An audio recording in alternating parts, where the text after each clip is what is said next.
everybody, welcome to the Tata Steel Chess Tournament. We are here in Vaikanze, International Master Sopiko Guramishvili and Super Grandmaster Peter Lacko. Peter, we had a lot of drama in round 8. We witnessed Vichy Anand losing a winning game and a lot of ups and downs. Now we have two leaders, Caruana and Firouzja, and the key match in round 9. played Magnus Carlsen, who finally won his game after 7 draws. It couldn't have been timed better. What do you think? What shall we expect today? Yeah, well, it will be a very interesting game. Definitely, it's the big game of the day. Very hard to say. I mean, Magnus won game 8, which was very, very important for him, and had the rest day. Right. Now, the big question for me is how he will target this game, because looking at the tournament situation, he is in a must-win.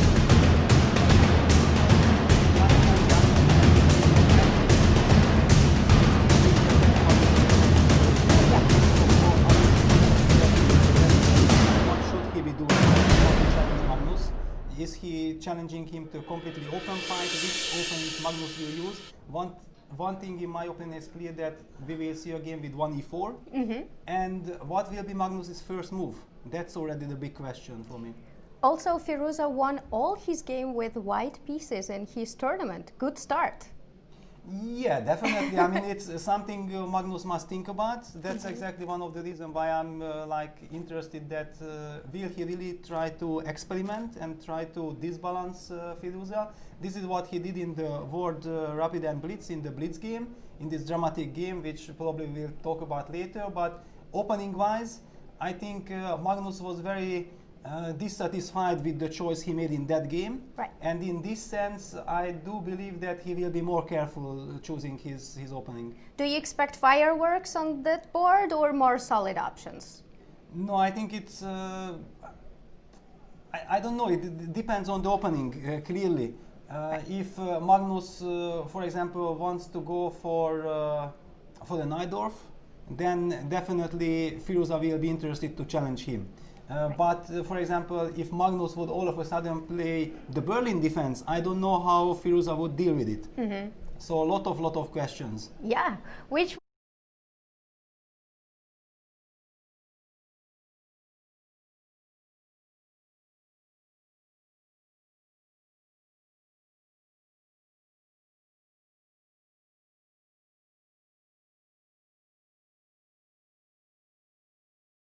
and Jordan van Foreest are sharing 3rd and 4th place. Today is going to be a very interesting round, I guess, because the tournament is going close to the end. Still 5 rounds, very important. How do you think how players feel? Are they already tired, or they are using all their focus and energy on these last 5 rounds? I think they definitely try to focus as much as possible. There is always this very tricky stuff in Vaikanze, because for those players who the tournament so far went like a nightmare, they are heavily struggling and they think like, oh, there are 5 more rounds, somehow to survive these 5 more rounds. Right. But those who are on the top, they have completely different thoughts. They are fighting for the top places, and then you have no time and energy to think about anything else than how you're going to approach your game and how you're going to try to make the best out of your chances. And in this case, I do believe that suddenly, even if a tiredness is there, it just disappears because you have so much adrenaline. Yes. Yeah. And here we have the pairings of 9-round Tata Steel Masters. Vichy Anand is facing Daniel Dubov. He never faced him in classical games, so this will be their first classical game. But he is doing very badly against Daniel in the Rapid and Blitz section, where he lost 6.5 to 1.5 for Daniel Dubov. Nikita Vitiugov and Fabiano Caruana. Nikita is having pretty difficult tournament, and he lost yesterday as well versus world champion Magnus Carlsen, and today he is facing Fabiano Caruana, which should be tough, but at least he had a rest day, so maybe we will see very solid, different Nikita in this 5 rounds. The key match of today is Alireza Firouzja versus Magnus Carlsen. Alireza is the first, sharing the first place in the tournament, and Magnus Carlsen is eager to win another game and get in tie for the first place. They do have a little bit of history in Rapid and Blitz, which was recently played in Moscow 2019, which we will talk about later. Jordan van Foreest, another leader of the tournament, is playing against Vladislav Kovalyev, who didn't have a good tournament, but yesterday it had been a very lucky day. I mean, the round 8 as he beat Jeffrey Chong. Duda versus Xiong Jeffrey, that's a very big match because they have a history of playing the World Cup, 8 rounds, and finally Jeffrey knocked Duda out, but it was a very tense match. There was only one draw and all other games were decisive. Vladislav Artemiev versus Yangyi have never played each other, and Wesley So against Anish Giri, they played a lot of times, and the score is equal, 3-3, with 15 draws. What's gonna happen today, we will see shortly, but I'm expecting fireworks on the board. Yeah, well, I mean, Firouzja is already there. I think Magnus will, as usual, come in the last second. This is quite typical. Right. Firouzja seems quite happy playing with white pieces versus world champion. Very important game for him today, and we will soon see. So you think that he will choose first e4? Yes, I think so. I also feel some excitement on Firouzja, like he can't really wait to start this game. Maybe he's also very interested what Magnus has in store for him after e4. Yeah, definitely. He's looking forward, and that's his first classical game against world champion. When he is asked how does he feel playing against big guys, he is pretty confident in his interviews. He's saying that he has already played with all of the top guys, nearly all of the top guys, so he feels pretty okay playing against them. Yeah, and so far he has shown a remarkable result and also a lot of confidence. Yeah, I mean, in all his wide games he was trying to go for the maximum right from the beginning, showing no respect whatsoever. So very interesting to see what's going to happen. We will wait for world champion to arrive on the board, and of course the traditional gong will take place to open the round. And there he is, world champion Magnus Carlsen, who is just 1 point behind the leader Alireza Firouzja. So it's a very important game for him today. Do you think he should go all in, or it's not the game? Well, there is no reason to go all in yet. And another thing is that my big question is really, if Magnus takes this game solidly, then how will Firouzja approach this game? Because he has the white pieces, so he kind of feels the pressure, the need to create something. In this sense, I think Firouzja would be really happy if Magnus would go for some Sicilian, when there is no question about this, that what you're going to do if I'm very solid. And this is a lot of mind games, definitely a very difficult choice for Magnus. On the rest day, I'm pretty sure that most of his preparation was actually general thoughts how to approach this game, because Magnus can play basically any opening. Yeah, that's very interesting, and we will see very soon which opening will be played in this game. We see the playing hall, always packed here in Vaikonce. It's so nice, the atmosphere is great. And the gong is going on by Jonan Nauto, former Dutch champion, marathon ice speed skater. Wow. Yeah, that's something different. Yeah, I have no experience at all. Yeah, Dutch are very good in speed skating. That's all I know when I arrived here in Holland. So, first game, e4, e5, knight of 3. No Sicilian today. Knight c6, no Petrov as well. Yeah. The question after bishop b5. Will we see a6 or knight f6? Knight f6. There you go. Solid approach. There you go. And exactly that's the right approach. Wow, solid approach. And Firouzja did not expect it. I don't know if he expected or not, but yeah, that's the way to approach this game. And you see already Magnus is satisfied. He's leaning back like, yes, I'm showing my intentions. I'm ready to be solid. But if white wants to do something against it, then black will get very nice counter chances without taking extraordinary risks. Yeah, he won't be over pushing in this game with black pieces. And he answered my question. This is not the game to go all in, probably. Yeah, but the point is that whenever you go all in, something goes wrong. You are not getting the positions that you are actually dreaming of. And in this sense, sometimes if you are like Duda, you remember what did he say in the previous game when he won against Yangyi?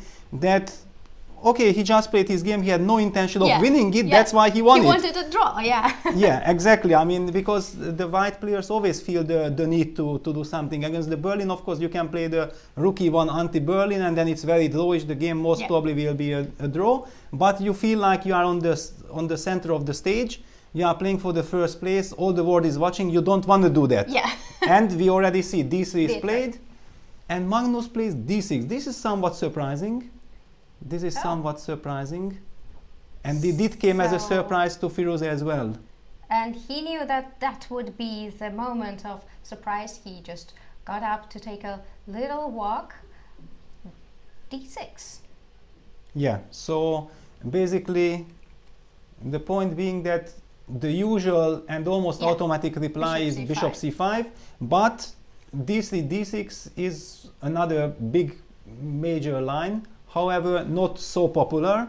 And I don't think that lately, I mean the last 1-2 years, people have really worked on it. It was more like 10 years ago it was really fashionable, and then okay, white players had their thoughts on it. Very interesting also that if I'm not mistaken, Magnus played some d6 Spanish against Firouzja in this Blitz game. Yeah. But that was not knight f6, it was with some a6. It was a6, d6, bishop d7. Exactly. Yeah. And then, yeah, d6. Then something with, I don't remember if it was... I think it was castle. Yeah, castles, and then some bishop d7, g6, bishop g7 stuff. Yeah. When white goes in one go d4 later on. So it's a huge difference in this sense. Then Magnus relies on his strategy that he had in for that game with d6 to play some long range positions, but he didn't allow white to get access to this d3 d4 move so quickly. Yeah, I guess as we touched the World Blitz and Rapid, they had a little bit of history kind of there as I was there, and you were the one commentating the World Rapid and Blitz in Moscow. Tell us what happened, because Firouzja was doing really well against Magnus with white pieces in Blitz. He had 3 pawns and suddenly time went. Yeah, but I mean, if you already talk about this game, let me tell you how I experienced the game. Yeah, sure. I mean, it seemed to me like Magnus' experiment with the opening went wrong. Firouzja played very nicely and got a stable, pleasant advantage, and Magnus was not happy with it, so he couldn't really play fast. Right. And by spending time, which was completely very strange for Magnus in this World Blitz Championship, because he was playing very fast always, but the position he couldn't really play by hand. And then he got into some trouble. He spent time, then Firouzja also felt like he has a chance, so he was also burning time, and this is how they actually reached the time trouble phase much faster than in another game. Then suddenly, thanks to some tactical trick, Magnus managed to take over. He had a nice position, but at the moment when there were very little time left for both players, so they didn't really have chance to understand what is happening. They relied on their instinct, they played fast. And then all of a sudden it turned out that white is safe again, and they were both down to something like 10 seconds each, and Magnus blundered some pawn with some queen b4 check, the pawn on b7. Then even we could hear Magnus say something. Yes. He was really... Yeah, it was on camera. Yeah, he was really angry that how could he miss it. It's another thing that, yeah, can you talk something or not during a Blitz game? It's another issue, something for the arbiters. But then, okay, this whole stuff happened. It looked like Magnus is going to make a draw after all in the opposite colored bishop ending, but he made a mistake. And all of a sudden, it looks like probably it's lost, but maybe it's draw. We also couldn't really understand. It's 3 pawns up position. But what I could feel like, and we could see, that many times poor Firouzja, because he had to move on the king side, and he had to press the clock on the queen side. Whenever he made a move and he pushed the clock, some pieces were falling. And then he was adjusting the pieces back. And I completely believe that he felt like he's almost playing quickly. He always automatically replies, the opponent.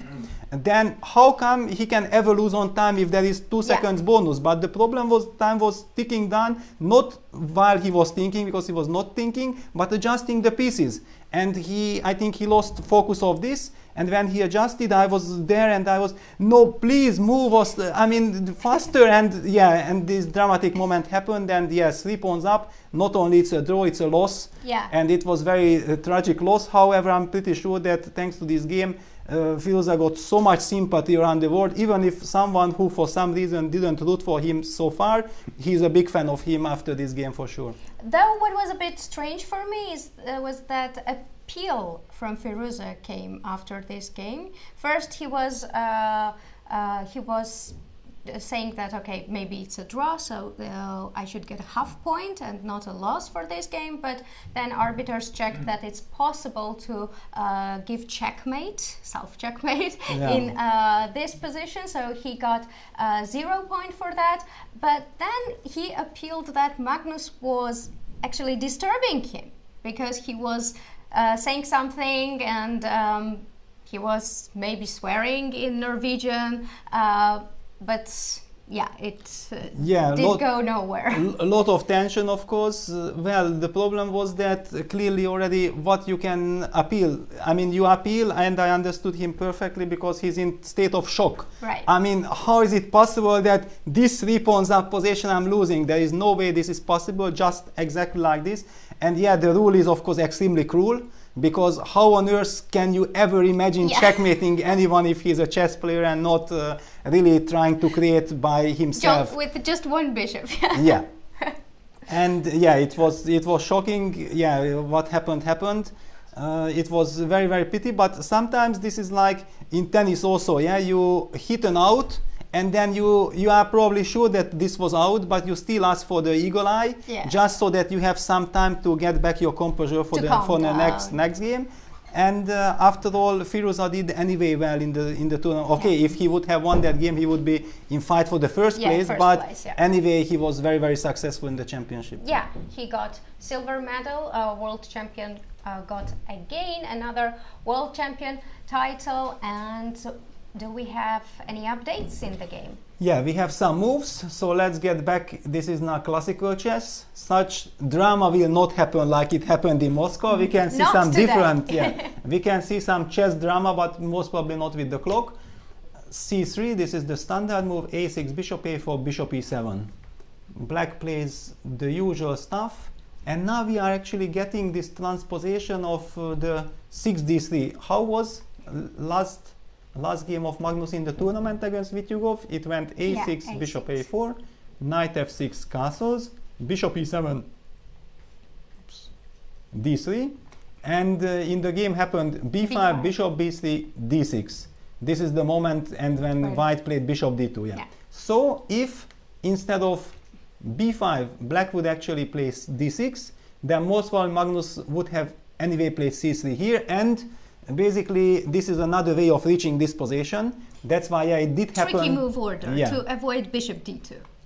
I mean, bishop E2, but also it gives other options, because now, for example, if black plays with B5, white gets back the bishop to C2, not to B3. So this is a completely different line. Black actually does not want to play B5 at all for the moment.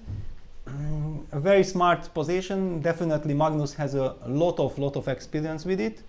On the other hand, it's a very healthy position for white, and always if Magnus would play this with white, and after they would ask him in the after the game comment in the interview, he would say, yeah, I mean, these positions are always a little bit more comfortable to play with the white side. That's what would be his comment, but he doesn't mind to play it as black as well. I guess we can have a look at another fun Foreest, not Lucas Jordan, sorry, who is doing very well in this tournament so far, and now he is facing, he is playing with black pieces, and he is facing a bit funny move, Queen E2, not the main line of neither himself. Yeah, I mean, absolutely. I mean, you remember just 2 days ago, in the previous round, Jordan shocked Firouzja by playing 6 rook g1. Already the brother of Jordan, Lucas, has already played bishop d2. So we are seeing all these shocking moves. And now we see 6 queen e2. Yeah, queen e2. The idea behind that is just to develop very fast and castle alongside? Yeah, I mean, okay, the idea definitely is, first of all, to have a shock effect. That's the first. And secondly, yeah, behind all of these strange looking moves, there is a certain idea. Now, if white plays queen e2, it's clear that he is intending to castle long as quickly as possible, but one can argue that in long term, this queen on e2 will feel a little bit uncomfortable because it hinders the white bishop from f1 to develop. On the other hand, probably with queen e2, white wants to do some kind of a blitzkrieg. I mean, very fast, and we see in the game, g6 had been played, bishop g5, it's in the spirit, bishop g7, and long castle. It reminds me a bit of if white starts bishop g5 and black answers knight bd7, then queen e2 is one of the moves, and then g6. But here there is no knight d7. Exactly. Because here it's justified because you feel like you already got the bishop out, queen is very well placed, and you need fast development. You need very fast development, exactly. But yeah, after queen e2, g6, bishop g5, bishop g7, long castle, it does feel that, yeah, white is fast, but on the other hand, if black will manage to stabilize and avoid all kinds of direct problems, then in long terms, of course, white will feel uncomfortable. But the question is, how do you solve this concrete problem of white settling to go e4, e5? For example, let's imagine black castles, which looks like a big mistake. It seems like e4, e5 is a big threat. Yeah, if knight g5, knight h5, then after g4, I guess knight is trapped. Yeah, or if you, for example, take, then the knight can. However, I don't know. For example, is this really a threat or not? I mean, maybe black can sacrifice the queen like this. Just if you already start mentioning all possibilities, actually such queen sacrifice might exist, which already opens the question then, is e5 a threat or not? Yeah, but when you're not ready, it's a tiny bit not so comfortable to go for queen sacrifice, right? Because we see Jordan is taking his time a bit. And I think he was definitely not expecting. But he castled. He castled. You see? Yeah, how I came to castles is that suddenly I didn't see what else to do because the queen cannot really move. Wherever you go, it feels ugly. Knight bd7 would transpose. Knight bd7 would transpose to something which probably white would be very happy with, because black would like to include there some h6 somewhere and so on. And without castles, e5 is a real threat. So castles is the logical move. And now really the question after e4, e5, black has some other option, or it looks very tempting because it's very much in the dragon spirit. And he played it, right? e5. Let me... yeah, e5 is played. e5 is played. Also, otherwise, very difficult for white to make a move, because if you prepare it with f4, then black gets a very nice tempo move with bishop g4, those forcing you to come back with knight f3, and then already something will start to work for black. It's not the way you want to play with white. So e5 is played. I don't know if this is theory or not, but definitely spectators should be very happy that every day there is something really surprising going on in the Najdorf, in the modern era of... And in his games as well. Yeah, always Jordan is involved, yeah. Yeah, that is indeed very nice to see. Jordan will take some time right now.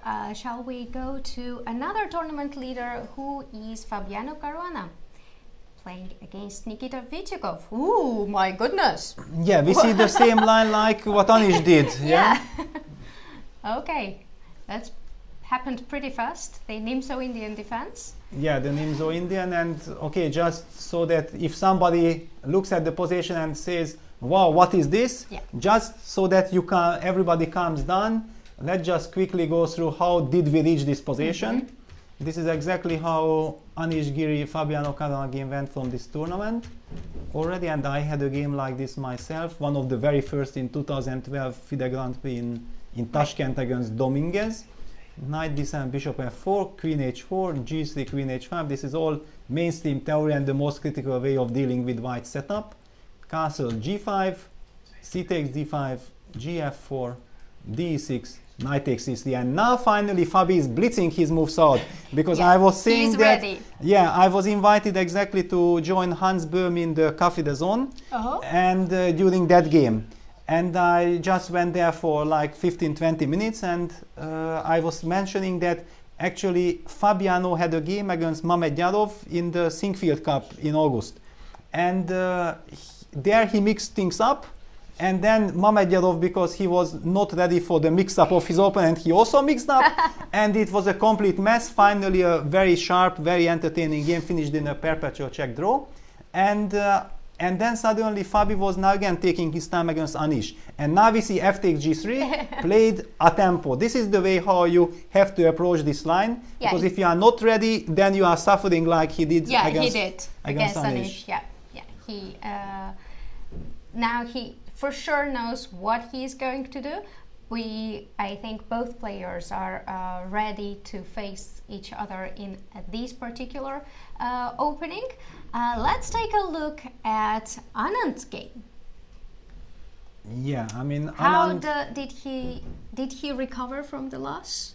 Okay, on one side, it's very nice to have a rest day after you lose, because you can recover. On the other hand, I know exactly that sometimes, and we already talked about this with Vichy 20 some years ago, that the worst thing is to lose before the rest day, because then you have the whole rest day thinking about what went wrong in that game and how could you do it.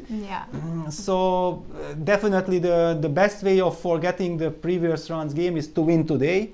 And then you get your mental balance that, okay, finally, back right away. Yeah, everything is kind of normal. And I wanted to say that this definitely will be a big theoretical duel, because Dubov is famous of his great preparation. However, with black, he sticks to one and only stuff. Yeah. While with white, he's always experimenting, and you never know even his first move. With black, you might be almost sure that you will get the chance to fight against the Sveshnikov or the anti-Sveshnikov, as you choose. And I think Vichy and Dubov have already some history in this bishop b5, g6. Castles, bishop g7, and they play this fashionable line which is getting really popular in this tournament, c3. Bishop b5 is back, right? First, Magnus Carlsen started to play bishop b5, then everybody played bishop b5, but then it got a bit forgotten. People tried another main lines mostly, but now it's back again. Okay, for me actually bishop b5 is Mickey Adams, because in like early 2000s my main weapon was Sveshnikov, and I was enjoying all my Sveshnikov games immensely, but against Mickey there was no way of getting the Sveshnikov, and he hit me with bishop b5. Always, and in this bishop b5 g6 I was also playing exclusively the g6 line. I was always suffering to Mickey, but only to Mickey. Against everyone else I was doing perfectly fine. So in my mind, if bishop b5, the best player in the world was Mickey Adams. Right. Yeah. But those were always with bishop takes c6. So here after g6, usually our games with Mickey went bishop c6, dc, and d3, and this kind of stuff. So this is what lately, because there black has found so many ideas and there is way too much theory, white's attention was suddenly shifted to this c3 line. And I remember exactly when I, not that long ago, took a look of it. Then I realized that, wow, I mean, engine actually supports white. And it was just a question of time before we will see a lot of games happening in this. e5, knight e4, and bishop e3. This is the new approach, right? New approach. I mean, bishop e3 itself is such a natural move that it looks that why on earth is this something new?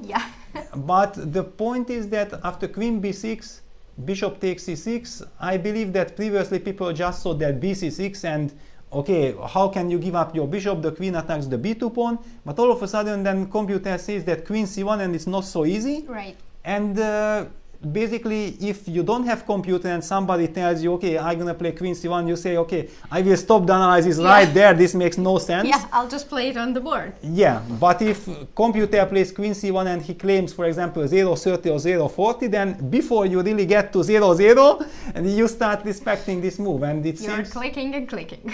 exactly. So it seems like things are not so easy there, and bishop c6 now. Dubov played queen takes c6. And then we see now this d takes c5, bishop g4, knight bd2, knight. I think this is already completely new territory. Right. This is already completely new territory, and to my eyes, it looks like black has equalized. And judging from the time, Daniel did not think at all? Yeah, Daniel, not at all. Okay, it's his black repertoire. He has to deal with it, and it was his game against Fabi as well in the tournament, which where he was also blitzing. I don't know exactly how that game went. I remember that it was some bishop c6 bc, so maybe this queen takes c6 was not a new move prepared for this game against Rishi. Yeah, and we have some updates in Fabiano's game. Shall we get back to it? Yeah, to be honest, I'm expecting a rather quick draw here, to tell the truth, because if you are very well prepared with black, then you know finally how to draw. And in that game, instead of f takes g3, it was rook a8. Yeah, in Anish's yeah, and then queen d1, and somehow he never had a chance to take fg, because after queen d1, rook d1, already the bishop was hanging and the pawn was hanging, and there were all kinds of tactical tricks which worked in white's favor. So by playing f takes g3 first, you eliminate these options, and yeah, and now Nikita is taking time, so actually no, he played h takes g3. And he played, yeah.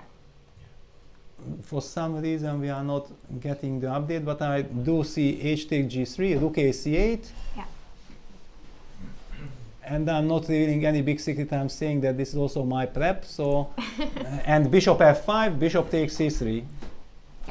Yeah, and this is the position that I was showing in the Café des Zones. I was not sure actually how much I should reveal from my preparation, but wow. Okay, I'm not playing already that much, and I felt like sooner or later it will be played anyway. So I did actually mention this, that this is it's not yet a forced draw. It still continues, as in modern chess. So many things still continue forever. So you get this position: bishop takes b7, queen takes e5. And again, 20 years ago, you would say that that's it, shake hands, it's completely equal. Yeah. Actually, the evaluation does not change, but there are a lot of finesses. And if I remember correctly, then after king g2, the question was something like, if black goes king g7, white goes rook h1, you play h6, white goes rook h4, so white wants to get the rook to f4, protecting the f2 pawn, and then try to get the bishop to the diagonal and try to squeeze this position. Yeah. And it was very important that this position, finally you make move per move draw with black, not giving the chance for white to get his construction with rook f4. I think that Fabiano is ready for this fight, as he has more time on clock. He barely spent some time, and he played FG, so he improved on his own Anish's game. We'll wait for Nikita's decision. The game which we didn't cover yet is Jan Christoph Duda, who actually also had 7 draws, and he did win in 8th round. That's kind of unexpected from Jan Christoph, because you're always having like either it's 1-0 or 0-1, but it's never so many draws. Yeah, and when we talked about it just before the show, we had this kind of joke that he's improving. Yeah, I mean he's improving. Getting healthier, we were saying. Yes, exactly. I mean also if your openings are improving, automatically the draws are appearing much more, because you are much more stable, your opponents have much more difficulty creating problem against you, and so on. Shows the class, right? Yeah, and the way how he won was the game that he did not even want it to win. Yeah, so with black he just wanted to comfortably equalize. That's now completely new Duda, that's for sure. Yeah, That's true. He and Magnus Carlsen had same result, 7 draws and 1 win. So and now we are seeing the real Duda, because this is the real Duda. I mean, he likes to keep all his pieces on the board. He likes to have a very long fight, and he likes to challenge opponent to a double-edged territory where, okay, I understand that I'm also taking risk, but I'm actually happy to take risk. And I do remember very nicely, and I love this moment a lot, when the FIDE Grand Prix he was knocked out by Mamedjadov in the tie breaks, and he went for some g4, g5, rook g1 attack, very much in Mamedjadov style. And after the game he was criticized that, yeah, the idea was maybe good against someone else, but not against Mamedjadov himself. And Duda said after the game, he was knocked out, yes, maybe it's risky, but doing nothing is also risky. And that's Duda, and I very much love this comment, because just from this 1-2 sentence we could really get the essence how Duda is thinking. Yeah, it shows his characteristic and personality. And against Jeffrey, he once again we will say that he had a match in World Cup, and in their match all the time white pieces won. So I was thinking, like, who gets white pieces in this game has the advantage. Well, actually Jeffrey is also very much the same himself. He likes to be very aggressive, and of course for aggressive players usually it's very important to have the white pieces, because with black you should try to first stabilize things and then attack. Exactly, when you have a chance. But if you try to create something which is not healthy, then it can easily backfire. So yeah, we see a very complex Italian or Giuco piano. It's always difficult to, for me it's Italian. I mean, in my files I have something like over 70 files in different move orders in the Italian. It's all Italian. It's called Italian. Yeah, and it's so difficult, you know, to sort it and to orientate that where to find what, and all these millions of transpositions, and you want everything to be sorted nicely. And we see this a4 bishop a7 move order, which is aimed to avoid the bishop g5 line, which also possible even here. However, playing bishop g5 here before black has committed to castles is quite risky, and the lines with h6, bishop h4, g5 at some point. Exactly, yeah. First queen e7, preparatory move, like waiting what white is doing. Usually white plays knight b2 or knight a3 or b4, and then finally black goes for this g5. And it's such an incredible mess that even if you work with the computer, you feel like it will never end. Yeah. But the feeling is there that this is extremely dangerous for both sides. So usually if black player starts with a6, bishop a7, he indicates that I'm not afraid of bishop g5. And my friend, you really want to do that to yourself. I'm ready for it. Yes. Then think twice about it, because putting the bishop on g3, yeah, it weakens black structure, but believe me, the white king is by far not safer than the black counterpart in the center. Yeah. So white plays knight a3. It's the other, not entirely fashionable, because it's more fashionable, I believe, to say that rook e1, castles, h3, h6. The usual maneuvering with knight d2, knight f1. Rook e8, and this is like b4, then black plays bishop e6. It's the very classical position with a lot of small nuances, but it's definitely not entirely Duda style. He likes a little bit to be more creative. And he goes for knight a3, which is also a very typical move, because white wants to go knight c2 and then trade the bishop with e3, and then claim that after we exchange I will get a very nice knight on e3. And Jeffrey's move is also showing nice understanding that he plays knight e7 first, and basically proves that I still don't want a castle, because maybe after castle my opponent will think about bishop g5. Still an option. Yeah, let me play knight e7, and I give him again the chance to think about, will he go bishop g5 here, which is a valid move, but definitely not as appealing as after castles. Yeah, knight e7, and both players are basically trying to eliminate the bishops, right? With bishop e3, white wants to eliminate bishop on a7, and black is also trying to put bishop on e6 to eliminate the bishop on c4. Exactly, but none of them really wants to get a double pawn. Yeah. So that's why we see also the knight maneuver. Knight e7, for example, a very logical follow-up would be knight c2, knight g6, bishop e3. Now it's the big question, you take or you don't take. Usually it's again more or less the same, because let's just imagine the scenario, you take and you castle. And let's imagine if you don't take, you castle. Anyway, white gonna take, we'll go knight e3, and you can play rook e8 and you have the same position. Yeah, one can argue that maybe black has something else than rook e8, but you will anyway need it for your harmony. Yeah, and then we have this this typical structure which is more or less equal, but with a lot of fight and nuances. Right, so knight a3 and knight e7. Jan Christoph is taking his time, and we have still 2 games to take a look, and then we will have whole masters covered. Wesley's, we have draw already in Vitiugov versus Caruana. Expected. I told you, yeah. I mean, it was a so-called very practical choice from Vitiugov. Yeah, he is now clearly not feeling well after being -3 in the tournament. And not only the result, but somehow the games, it felt like he is a little bit broken. Right. So he has to build himself up.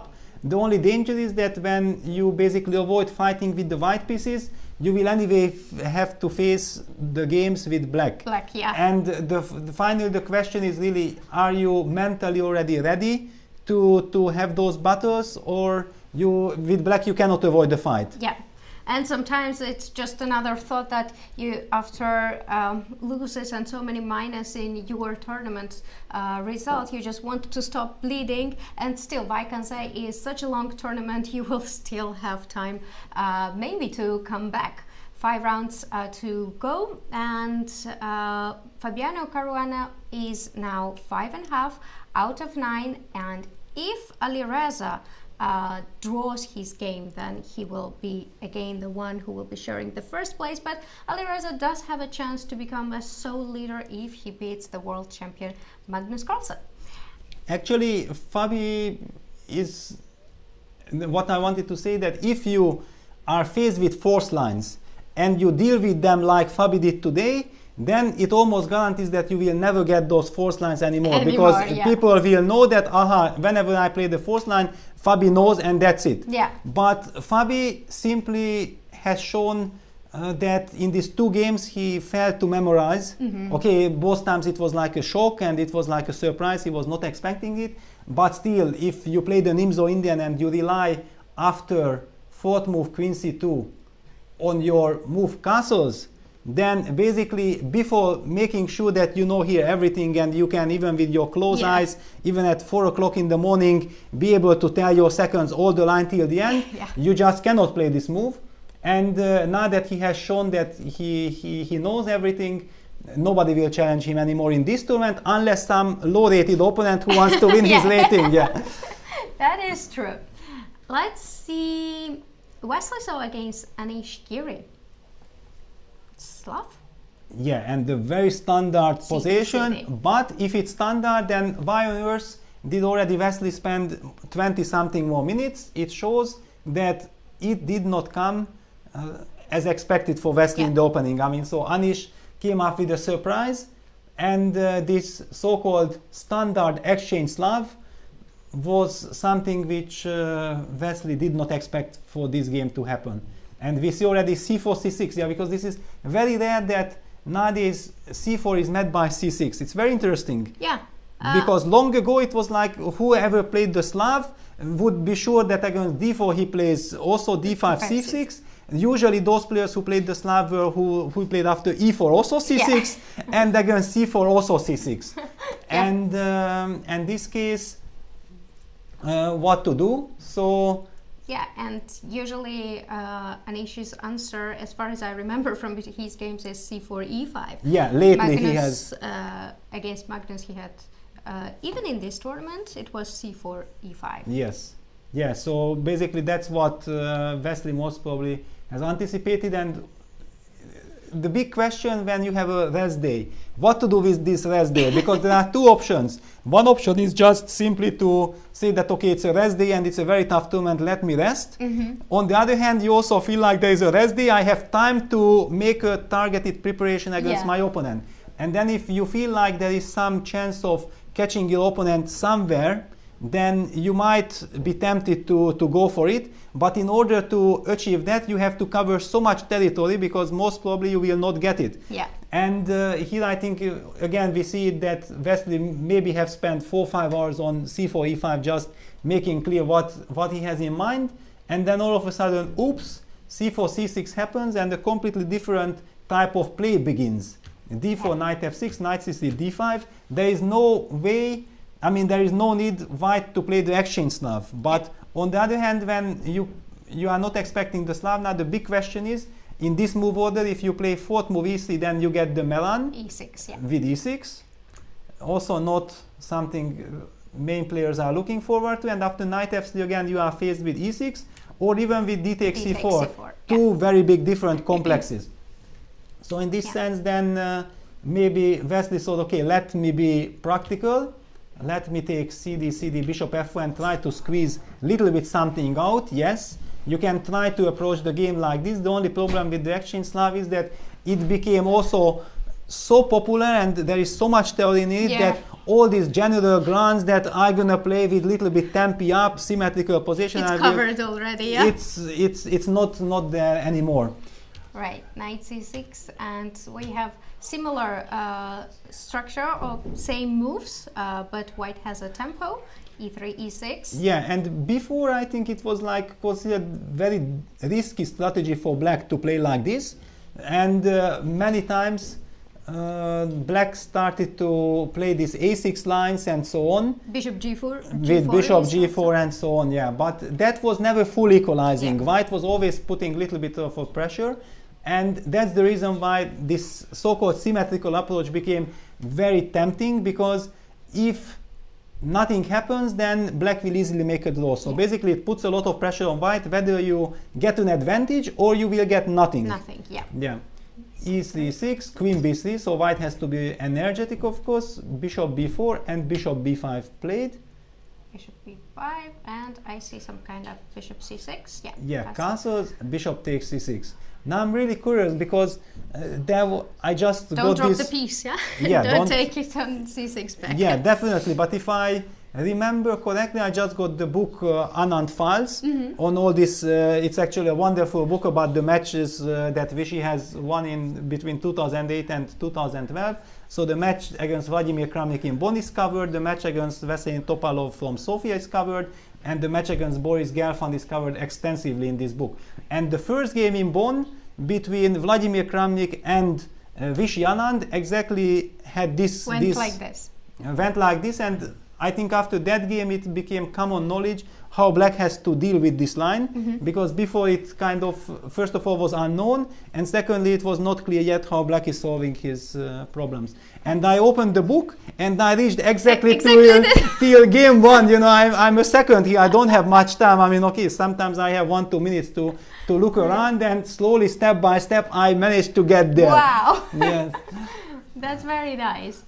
And rook c8 is played already.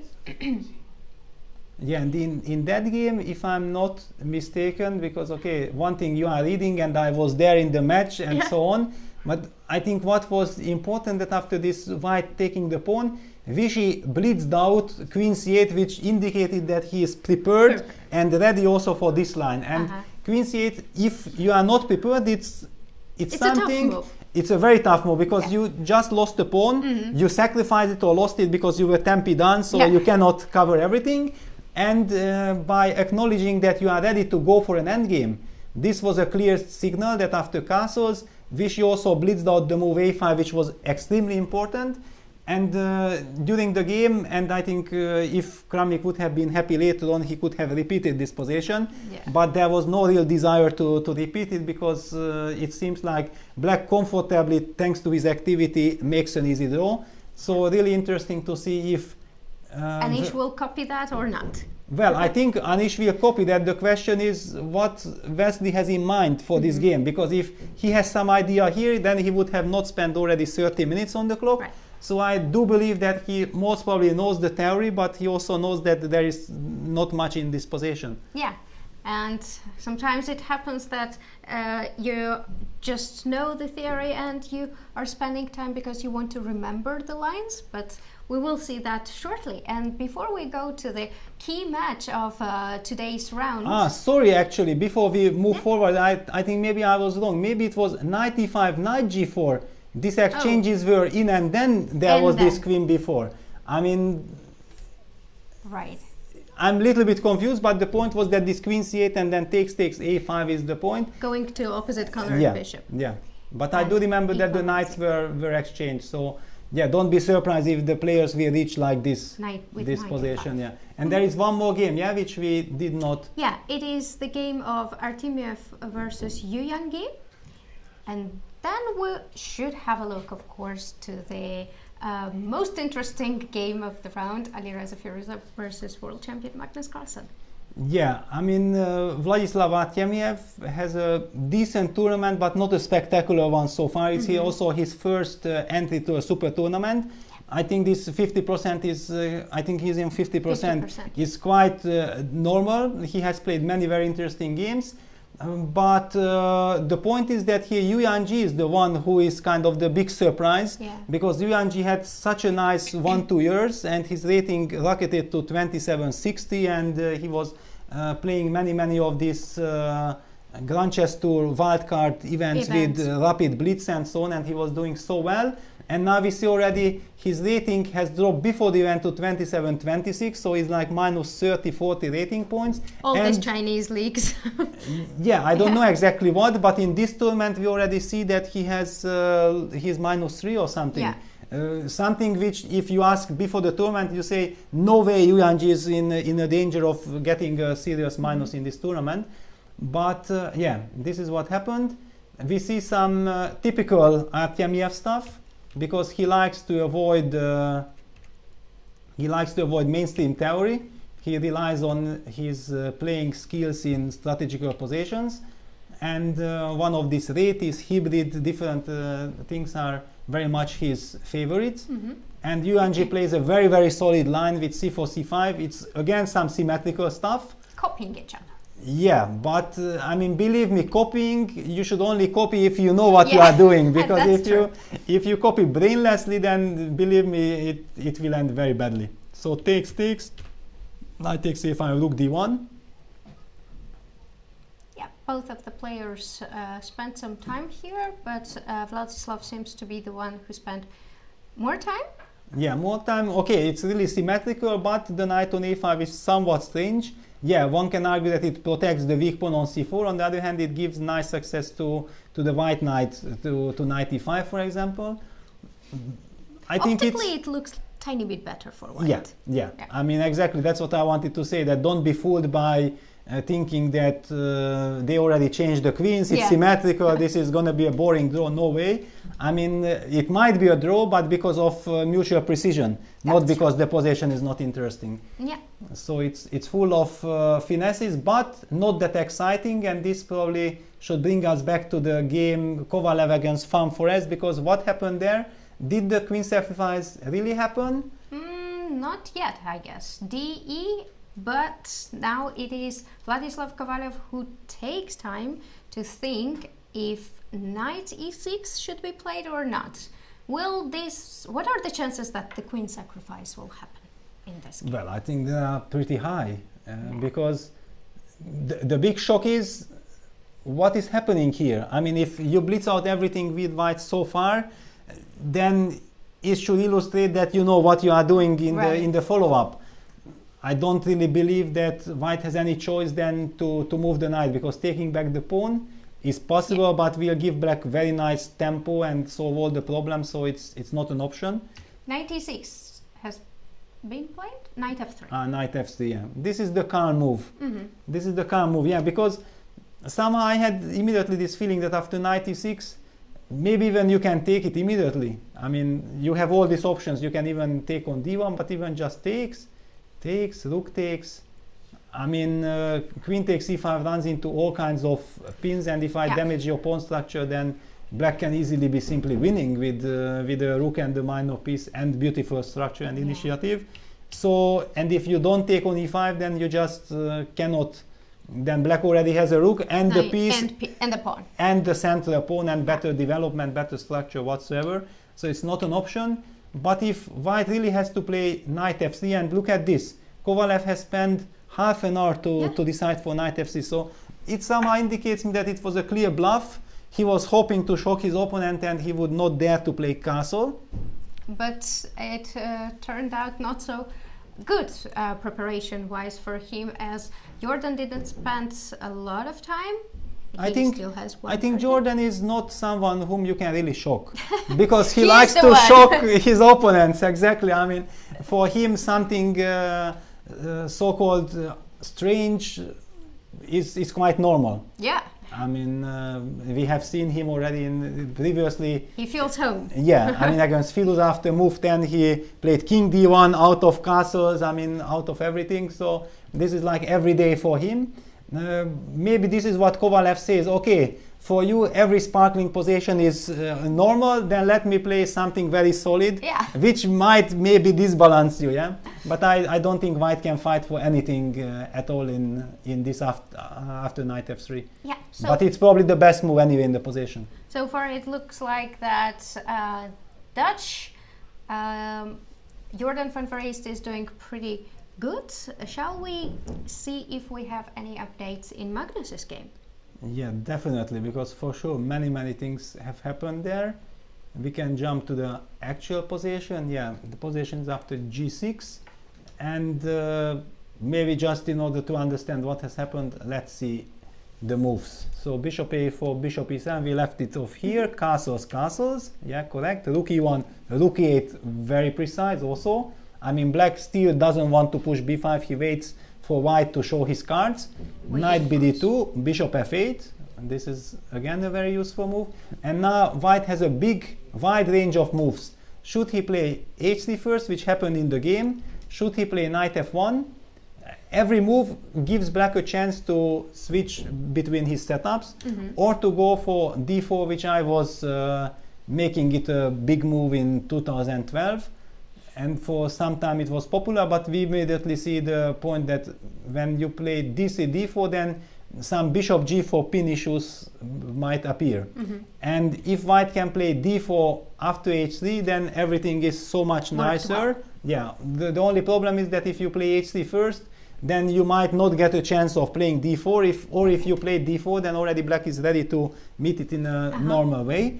I think this is also what we are seeing here, h3, b5, bishop c2, bishop b7, d4, g6. Wow, but hang on, isn't this now a clean transposition to the Zaitsev? Yeah, with h6, yeah. Instead of first a4 and then bishop c2. No, because I mean, let's just see what I'm talking about.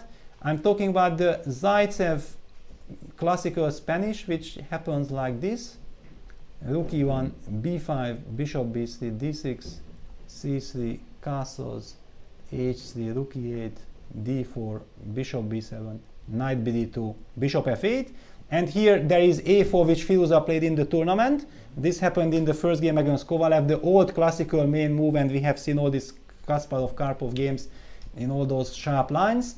And there is a3, which is a very popular move, and there is bishop c2, when black's main move is knight g6, because, and this is the position we are having. It's the exact position. Exactly, and the whole point is that if white first plays a3, then white still keeps the bishop on the diagonal, then black will never play g6, because then, okay, it's possible, but all these knight g5s are very dangerous. h6 is. So h6 is like the common knowledge, and then white often plays bishop c2 and says that now if you're going to play g6, then my a3 move was more useful than your h6.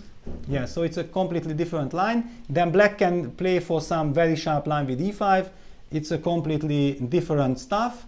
And yeah, we are getting the information, and I also wanted to mention that I did have this position bishop c2, g6 against Navarro in the Dresden Olympiad. And one more game against Ivanchuk. In 95, when I was 15 years old, I had my, not debut because I played my first Dortmund Super Tournament in 94, but in 95. And if I'm not mistaken, Ivanchuk mixed it up because I was not playing the Zaitsev with black back then, and he played b3. And b3 is a mistake in this concrete position because black can play d5, And now black can sacrifice the exchange. Knight takes e5, knight e5, d5, rook takes e5, knight f3, and rook takes e4. Oh wow, this is that's what nice. I played, and I still regretted that Ivanchuk here, I think, took it and offered a draw. Oh. And okay, I had so much respect. Okay, great, Vasily, the world's greatest player, and whatsoever, and I agreed to the draw. And today I still have the regret that why I didn't play on, because it's not that black is better or whatsoever, but it has a wonderful compensation. And very interesting position. Very interesting, and it was also clear that Ivanchuk is very dissatisfied Yeah. with what has happened. Yeah, yeah. The experience. I mean, I was missing the experience back then, and I thought that okay, yeah, draw against Ivanchuk. He didn't do anything wrong, but actually he did. He mixed up some move order. You have to punish him for that. Yeah. So that wouldn't happen now. yeah, definitely. So b3 is not the move, but now already we see the big point of Magnus, that he got Firouzja to a territory which is not part of his repertoire, because he would have played from the Zaitsev the a4 move where he feels familiar. Yeah. And in the instead meanwhile, we have bishop c2. yeah, but g6. meanwhile we have a draw. Yeah, Oh. Anand against Dubov. It's a draw already. Oh. Wow, I'm not liking this, because you remember I told you when we seen the game Dubov with white against Wesley, so that okay, if one draw happens, it's no problem, because Yeah. we have so many dramas. But if suddenly we see it more often, then I'm not that big fan of it. I see. Bishop g4. And Definitely. this is the current position. This is the current. You remember we talked about it, that it seemed like Dubov solved all his problems. Yeah. And yeah, that's the point, that black actually, thanks to good preparation, have solved all the problems. But this is not the way how Vichy needs to recover after the loss. Yeah, I mean, this game will not really give him back any confidence. With white pieces. Yes. Yeah. Yeah, definitely not. With white pieces. But on the other hand, still 4 more rounds to go. Yeah. Yeah. And he offered the draw here in this position, which was agreed. Yeah. Okay. What the position is actually Yeah, equal. it's pretty equal. Yeah. You need knights for white in order to use the weakness on the king side. Yes, but I do believe that it happened, that it shows that Vichy is still affected. I mean, Vichy is still affected, and probably he needs a good next game, and then we will see him, the real Vichy, back in the last 3 games. Last 3 games. Yeah, because now, okay, next game he will be black, I assume, so it will not be easy. Then there will be a rest day, and then from the last 3 games, then recovered Vichy we will see, and that's what we are looking forward to. Yeah, definitely. Okay, back to Magnus's game.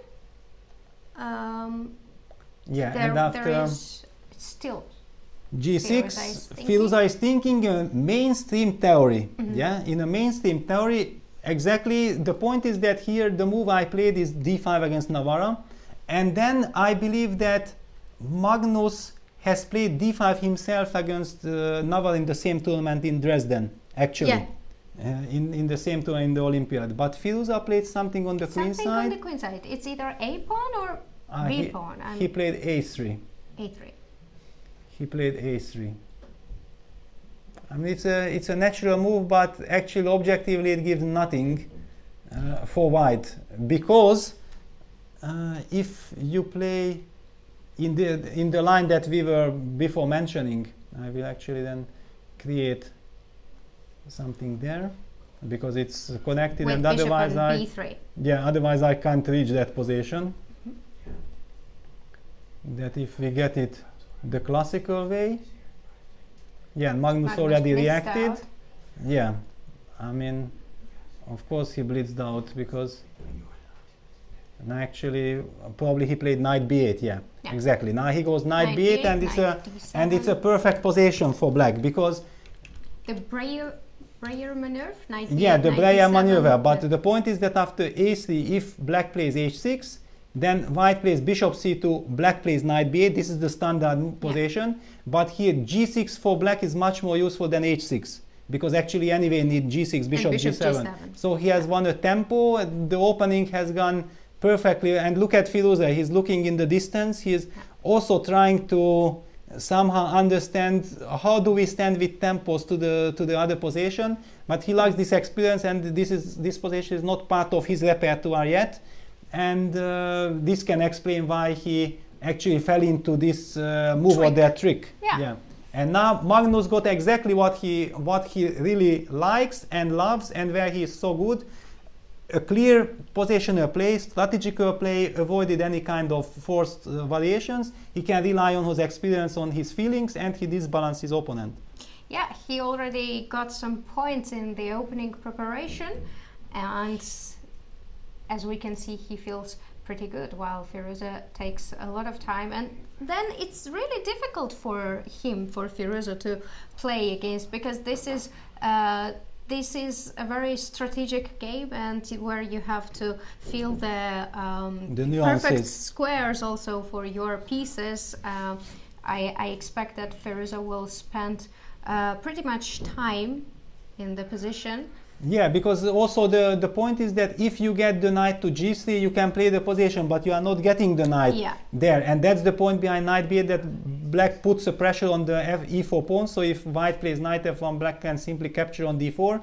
And the ideal scenario with cd is simply not possible because the e4 pawn is falling. Also, after g6, how good is the knight on g3? Now, it's very nice that we have now open diagonal for the bishop, but the knight is not doing anything, right? But it's better placed. Yeah, but the point is then the rest of your pieces can reach their maximum. Yeah. But here now with the knight on d2, the problem is what to do with the bishop from c1, and all these positions after b4, knight b7, bishop b2 are possible, but there are all kinds of breaks hanging in the air, and this is also mainstream theory, where theory says that black has nothing to worry about. Yeah, either with ed, cd, d5 or d5 right away, with c5 a lot of breaks. Yeah, I mean, okay, you have to watch out, because here now after bishop g7, actually I think the only break will be with d6, d5 without releasing the tension, because otherwise if you ever take, then white will have the chance of playing e4, e5. You will never give this. So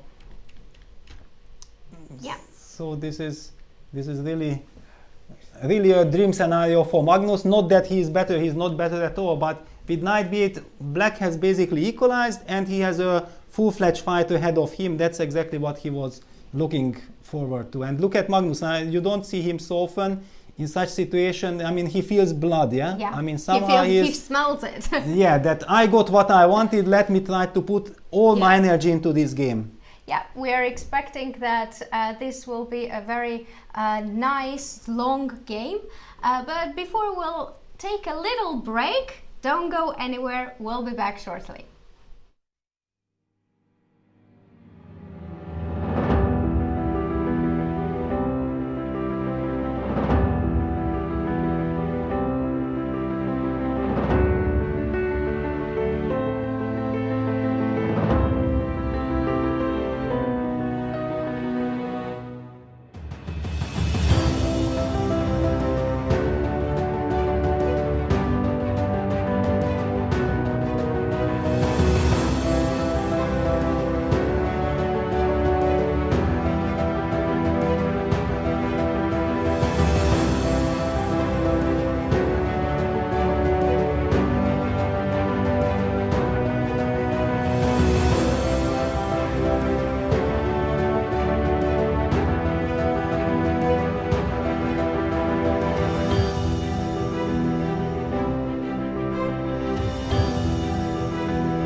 Bye.